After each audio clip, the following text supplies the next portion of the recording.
Jumpa kembali dengan saya Herman Ipo di kanal Plus Point. Bung Rocky kembali beraksi. No Rocky, no party. Bahkan mungkin no Rocky, no quality. Karena itu Bung Karni selalu mengundang Bung Rocky di ILC. Itu salah satu fakta yang menunjukkan bahwa no Rocky, no quality. Pemirsa, menurut saya salah satu ungkapan atau statement dari Bung Rocky yang menurut saya inspiratif adalah bahwa di dalam transaksi gagasan, artinya dalam berdebat, sebaiknya kita menggunakan kekuatan argumen, bukan kekuatan sentimen.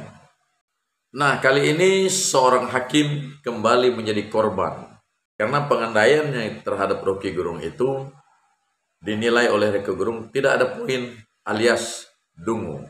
Kenapa? Karena dalam pengandaiannya dia menggunakan kekuatan sentimen, bukan kekuatan argumen. Rocky Gerung bahkan mencontohkan bagaimana seorang profesor, Profesor Reynald Kasali, yaitu seorang profesor bidang ekonomi dari UI, telah menyampaikan gagasan yang dinilainya dungu karena menyerang Rocky dengan menggunakan kekuatan sentimen.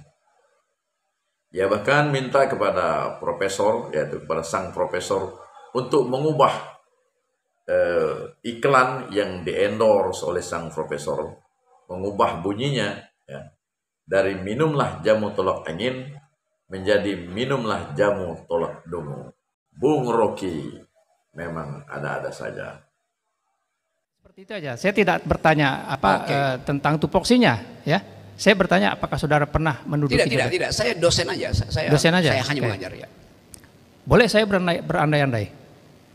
Ya. Andaikan saudara ditunjuk menjadi purek atau pudek bidang kemahasiswaan. Oke. Di sini ada 3 hal yang akan saya tanya kepada saudara ya. Pertama, ada yang orang mengkritik tentang kedudukan saudara sebagai purek gitu, pembantu rektor misalnya bidang kemahasiswaan. Dia kritik saudara berkenaan dengan ketidakmampuan saudara, tidak cocoklah di bidang itu. Saudara tidak dekat misalnya dengan mahasiswa. Itu yang pertama. Terus yang kedua, saudara juga sebagai dosen, ya. Orang mengkritik kinerja saudara berkenaan dengan pengajaran saudara di kampus. Nah, terus yang ketiga, saya mohon maaf sebelumnya ya. Orang mengkritik saudara saya lihat tadi di KTP-nya belum kawin. Yes. Orang mengkritik saudara sebagai seorang duda yang tidak bermoral. Seperti itu. Di 3 hal itu, manakah yang mempunyai potensi saudara marah kepada saya? Itu aja pertanyaan saya. Tadi yang ketiga apa? Yang tidak bermoral, tolong Pak Hakim. Seorang duda yang tidak bermoral. Duda yang tidak bermoral. Duda yang tidak bermoral. 3 hal itu manakah yang punya potensi saudara marah pada saya dan saudara melaporkan saya? Saya nggak akan marah karena saya anggap dalam pertanyaan itu nggak ada poin tuh. Duda yang tidak bermoral. Memang ada duda yang bermoral berarti lalu saya mesti buktikan dulu bahwa saya duda, lalu buktikan saya bermoral. Jadi saya tidak akan melayani itu karena saya anggap itu adalah semacam satu argumentum ad hominem itu aja. Kan baik. Jadi buat saya nggak ada poin di situ. Saya anggap diucapkan aja. Saya anggap itu sebagai berita dari seseorang, bukan problem saya, itu problem dia. Oke. Saya lanjutkan ya.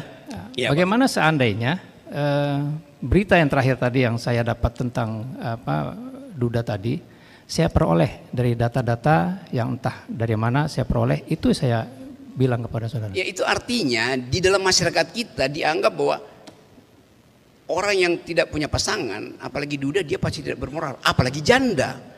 Kan itu justru yang mau kita batalkan. Jangan sampai ada pertanyaan semacam itu.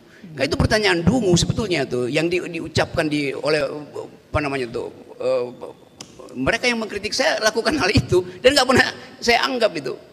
Karena Kan itu buat apa itu diucapkan itu kan? Itu sebetulnya itu menghina gender equality itu, sekaligus menghina para duda, dan saya memang bukan duda. Oke, jadi ada. Tapi kalau saya layani kan nanti orang bilang buktikan bu Anda bukan duda gitu.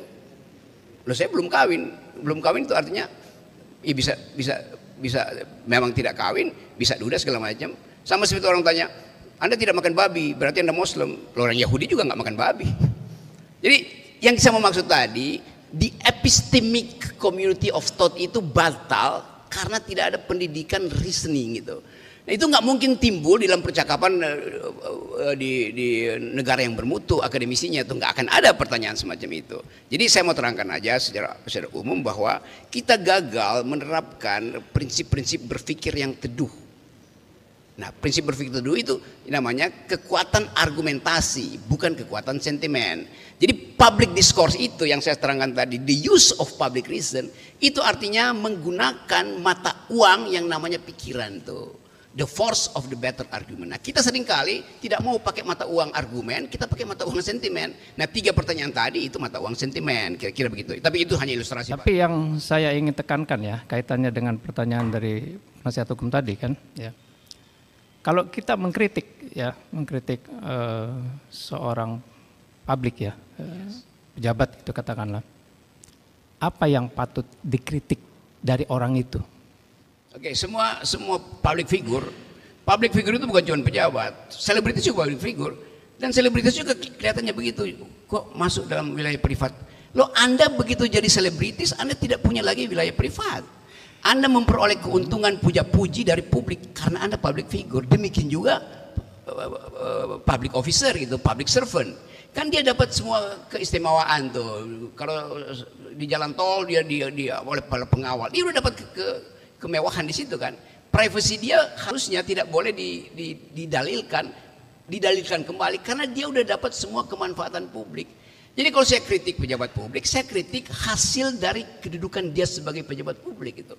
Saya nggak kritik dia duda atau dia janda atau di segala macam, enggak. Saya kritik yang Anda lakukan itu comply nggak dengan konstitusi. Yang Anda lakukan itu termasuk dalam the use of public reason apa bukan. Jadi itu sebetulnya di situ nggak ada perasaan bagi saya. Satu-satunya hal yang saya ucapkan, yuk mari kita berargumen itu. Tapi kemudian kalau argumen ya mulai mempersoalkan tuh Anda karena jomblo kan, karena saya kasih contoh misalnya bagaimana supaya lengkap di sini.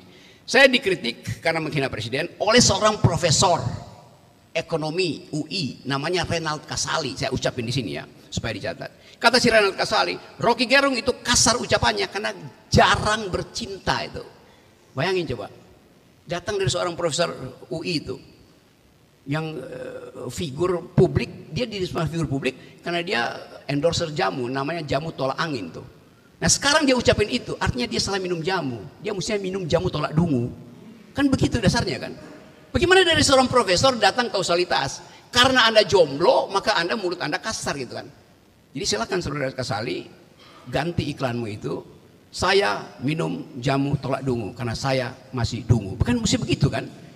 Ini saya kasih kritik aja. Saya nggak ada urusan personal dengan dia. Tapi cara dia berpikir itu.